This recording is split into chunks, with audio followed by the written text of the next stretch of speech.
Good afternoon, friends. On the occasion of the World Heart Day, I want to spread the message of healthy life with healthy heart. And we must all strive to achieve a healthy heart by leading a healthy lifestyle. Heart attack is the leading cause of death in the community after the road accidents. Till about 20 to 30 years ago, infections were a leading cause, but we have achieved a good control over the infections. So now the heart attack is the leading cause of the heart of mortality. What is the heart? Heart is nothing but a pump which continuously pumps blood to the whole body right from the third week of intrauterine life, that is, when you were in your mother's womb, till the end of your life. The heart continues to beat. The day it stops beating, the doctor certifies you to be dead. In order to continue the pumping of the blood, the heart itself derives its energy from two arteries called coronary arteries. These are nothing but small tubes of 2 to 3 millimeters in diameter, and they branch like a tree such that every small branch will go and meet with individual cardiac cell or the muscle fiber to supply oxygen and nutrition so that the heart can pump continuously non-stop throughout the life. When we examine these coronary arteries, at birth they were completely normal without any fat deposits. But as you go through the middle age, that is the third decade onwards, you will find some small fatty deposits begin to appear, which causes no obstruction to the blood flow. However, as the age advances, these fatty deposits, or what we call as cholesterol deposits, increase in volume, and commonly by the fifth and the sixth decade, they are fairly voluminous, but they do not cause any obstruction to the blood flow. However, in a small percentage of patients, these deposits become very voluminous and they start blocking the blood flow, thereby resulting in reduced blood supply to the heart, particularly in people who are smokers, those who have high blood pressure, those who are diabetics, and those whose blood cholesterol values are high, those who do not exercise, and those with a familial tendency to get heart attacks. Now, let me tell you something about what is a heart attack. The heart attack is nothing but sudden stoppage of blood supply to a portion of the heart due to the artery getting 100% blocked by a blood clot superimposed on the fatty deposit. The heart attack is recognized by symptoms of sudden onset of severe chest pain in the middle of the chest, in the region of the breastbone, as we call it. Many a times the pain is so severe that it is unbearable. It may spread to the left shoulder, it may go to the neck, it may radiate to the arms and the back. Commonly, it lasts for 30 minutes, sometimes several hours. It is commonly associated with other symptoms like severe profuse sweating. The person may sweat even in an AC room, and you would be surprised why he is sweating, and that may be a part and parcel of the heart attack. It may be associated with shortness of breath or breathlessness, as you call it, nausea, vomiting, giddiness, pain in the upper part of the stomach. This is a serious condition. Please do not neglect this because it may be fatal, it may be life threatening, and particularly the first 1 hour, what we call as the golden period, should be immediately acted upon, and patient should receive the treatment in the golden hour. If you miss the golden hour, there could be a fatality due to abnormal heart beating, what we call as ventricular tachycardia, ventricular fibrillation, where people die within a few minutes. So, as soon as you recognize these symptoms, it is very important that you mobilize the patient to a nearest hospital without any delay. Please make use of cardiac ambulance wherever available to shift the patient from the house to the hospital, and do not try to run for a particular brand of a hospital. Try and reach the nearest hospital first. If you don't like it, take the preliminary treatment there, and then you can shift him to another hospital. And till you get the ambulance, please obtain help of a local doctor practitioner who will arrive at your house and give you some immediate medication. What do we do in the hospital? In the hospital, patient is given what is called as a sublingual nitrate. So a tablet is kept under the tongue, which will help to relieve the cardiac pain. Commonly, we give aspirin, we give oxygen to the patient, we give a complete rest to the patient, measure his pulse, blood pressure, record ECG, collect his blood for various investigations.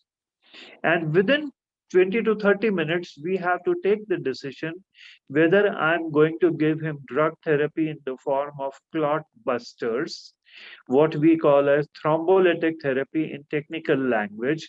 That is, we are going to melt the clot with the help of the medicine, or we are going to remove the clot by primary angioplasty. Primary in the city and you can give the patient angioplasty treatment, that is to remove the blood clot with the help of special devices and place a stent so that the blood can flow without any hindrance to the blood flow, and the area of the heart muscle which was receiving blood supply now starts receiving full blood supply, so the heart muscle function is not lost. This treatment is called as primary angioplasty, and in the major hospitals in the city and in the country, it is available with the expert people. But where this expertise is not available, dissolving the clot with the help of the medicine called thrombolytic therapy is very prevalent worldwide. Across the globe, 30 to 40% patients get the primary angioplasty treatment, and where facilities are not available, we have to fall back on the thrombolytic therapy or use of clot busters. And then we give the patient a lot of medications, keep him in the hospital for a few days, 5 to 7 days, and then discharge the patient, give him a plan of how to rehabilitate. But let me tell you that the golden language or the golden words, prevention is better than cure, applies even in heart attack. If you adopt a healthy lifestyle early in your 20s and 30s, you are less likely to be faced with the heart attacks, or the chances will become very, very less. For this, you must plan your life in a healthy way. First, I will emphasize on the dietary plan. You must take diet 3 to 4 times a day. Don't eat too large meals. Divide it into 3 or 4 portions or 5 portions. Do not overeat. Eat a defined quantity. Eat regularly. Consume more plant-based products rather than animal food. Whole grains, green leafy vegetables, colored fruits and vegetables like capsicum, oranges, peach, pear, etc. These are going to be very healthy. Eat legumes in plenty. When it comes to the non-vegetarian food, please consume lean meat rather than the organ meat. Do not take fried, you take roasted or you take the smoked ones. If you want to eat eggs, please eat only the white part, throw away the yellow part. Consuming seafood, particularly fish, is very good for health. Amongst the daily diet, we Indians consume a lot of oil and ghee. The ghee is no good. So ghee, butter, cheese, and dairy products should be avoided. Eat any oil, but in a small quantity, not more than 20 to 30 ml per person per day. The good oils are olive oil, mustard oil, canola oil, curdy oil, sunflower oil. You can consume these oils, but in a limited quantity. Do not make it a habit to eat fried food daily. Eating farsan is very, very unhealthy. Consuming carbonated waters instead of taking plain water, very unhealthy. So thumbs up, Coca-Cola, etc., Pepsi. I'm not going by the brand, but just giving you some example that the carbonated waters are unhealthy. Eating nuts is a very good practice. If you are not very affording, groundnut is very good. Almonds, walnuts, they are very, very good. Do not have a very sweet tooth. Too much of sweets, unnecessary calories is not good. Or consumption of tobacco in any form. In my country and our country, people are very fond of eating tobacco, chewing tobacco, sniffing tobacco, and smoking tobacco. So tobacco in all forms, whether Indian cigarette, imported cigarette, whether chillum, hookah, pipe, all forms of tobacco is very harmful. Coming on to the next very important part, we should develop a practice to exercise every day. The recommendations are 180 minutes to 200 minutes of exercise per week. Isometric exercise. Now, see, I'm not talking of any fancy exercise. Anyone and every one of us can do something like a simple thing called walking. Brisk walking 4 kilometers a day. So complete the 4 kilometers in 1 hour. That is 15 minutes per kilometer. If you can't walk at a stretch 4 kilometers, you divide it into two halves. You walk 2 kilometers in the morning in 30 minutes and walk 2 kilometers in the evening in 30 minutes. If you can do jogging, if you have an access to a swimming pool, 30 minutes of jogging, swimming pool, use of treadmill, use of stationary bicycle, all these are good. Simple steps going up and down, up and down, up and down the staircase.